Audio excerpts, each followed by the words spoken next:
Yeah, not like a typical seventh game. That Rozier's going to have a monster game tonight if they're going to have a chance to win. Yeah, he's going to have to play well. Malcolm Brogdon doesn't look like he's moving great, but able to step into that triple and knock it down. Look like he's moving great, but able to step into that triple and knock it down. Yeah, Brogdon, as we mentioned, dealing with that hamstring injury, and that's the answer that Charlotte was hoping for as we are tied quickly. They are now battling in the playoffs, so obviously there's some disappointment with that. McDermott able to slither his way in, then back to Brogdon. McDermott is there, cleans up the mess. Finally putting it all together as Miles Bridges misses underneath. Here's Dougie McBuckets, top of the circle. Quickly they go to their bench, how short their leash is going to be with these starting units. Washington, that's a hard flush, able to get himself into the paint. Second-year kid out of Kentucky, 14th in the league in blocks. And he has made some big offensive contributions down the stretch. That is McDermott from downtown. Defensively for the Hornets. Yeah, that game was late January as LaMelo Ball misses on the three. Offensive rebound Washington. This is Bridges, extends, puts it down, and he's fouled. In a half of the season, but they lost their last 5 games. Really stumbled to that finish line as McDermott knocks in another three.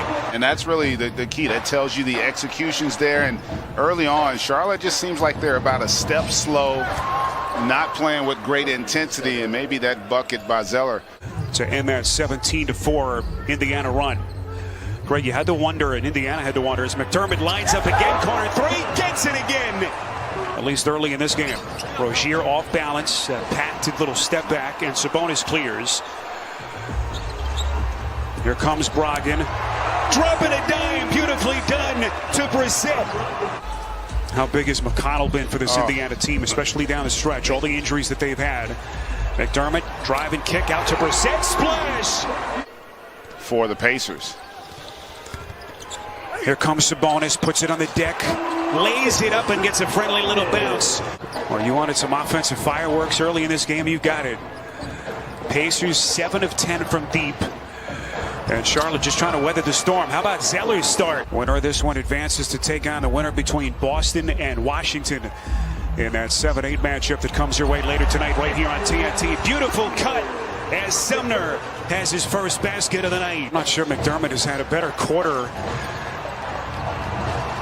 Certainly not this season, maybe in his career, on that beautiful assist. 3 to shoot as Graham has to fire and sticks it. That layup in transition. 2 seconds off the inbound. Sumner's shot puts it down. Finished their regular season. Their spirits were high, GA. They said, look, no one expected us to be here to begin with. As McConnell again able to get into the paint, and that has been a theme for Indiana. Charlotte finally getting some interior defense. What a play by McDaniels. Pacers keep it alive. Holiday, the drive and kick. Sumner, corner three, buries another triple. It is surprising, partner, and a lot of it is also inexperience. Because it is a different game, and you see Charlotte finally get something easy there. It's the wrong approach in an elimination game.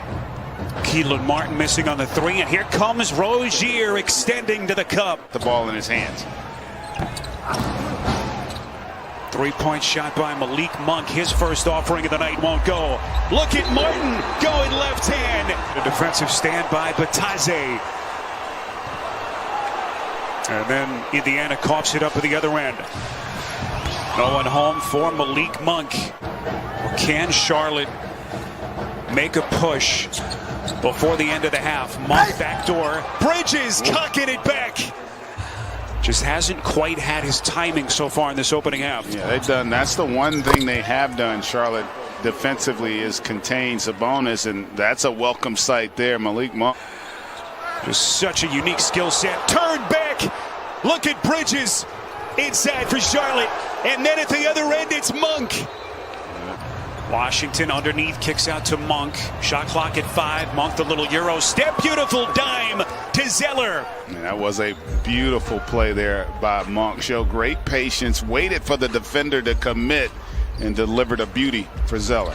Here comes McDermott putting it on the deck. Monk You got Ball, you got Washington. They got a lot of guys that haven't played in the postseason basketball, and it's a different game. And they just have not made the adjustment, and the Pacers are making them pay. The bonus got a hand on it, comes up with the theft. Oh, this was not the close to the half that the Hornets were hoping for. Beautiful pass to Zeller. Moving forward without one of their key guys. But so far, they have been dominant against Charlotte, and they pick up where they left off. O'Shea Brissett. At the start of the third quarter, there's no way I could believe that.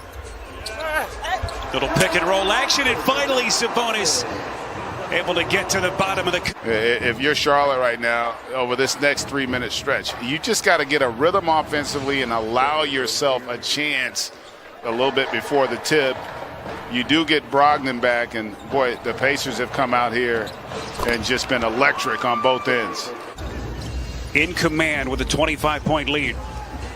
Here's Sabonis, backs down against Washington, a little lean-in step back, and he gets the friendly bounce again. The other thing they did really well with him, they were terrific in crunch time. And Sabonis, strong move there for the finish. They were terrific in crunch time. And Sabonis, strong move there for the finish. But that was the other thing that was impressive. They had done such a good job because of the defense, forcing some turnovers and getting out in transition. Zeller and Rozier have scored all of Charlotte's points, all 15 in this third quarter. It seems like you can say that for just about everyone who's put the uniform on for Indiana. Here's Brissett again from deep. It's target practice. Have just dug themselves a hole from which I'm not sure you can recover. A team that overachieved for so much this season. Sabonis for that 8th and final spot over the final couple of weeks of the season, but they lost their last 5 games and put them in this spot tonight. Seen stranger things happen, but they're going to have to string some stops together here this last 3 minutes. Sabonis starting to get comfortable in 12 minutes off the bench. Open look at a 3, and Indiana just cannot miss. They've done a great job of making Charlotte pay for the mistakes, the breakdowns defensively. Holiday again. Really on both ends. 4th basket of the night for Miles Bridges. He's got 9 points. Here comes McConnell, and they are just teeing off.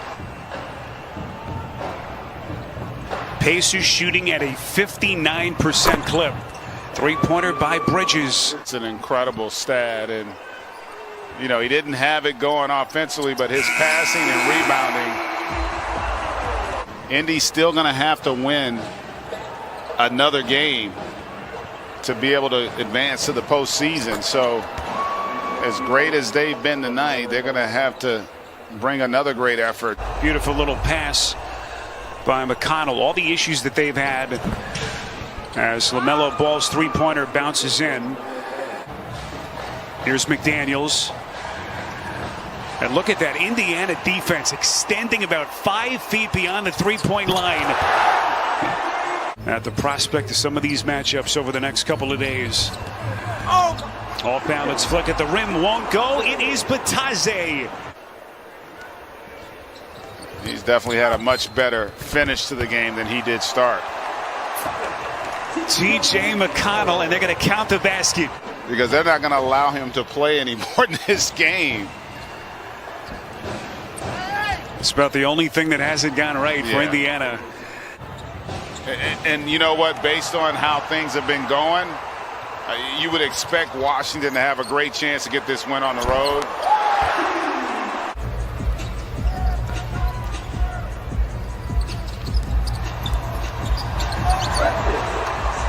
Cassius Stanley. Jump that comes your way next. All the questions that the Pacers had to answer over the last couple of weeks of the season as those losses started to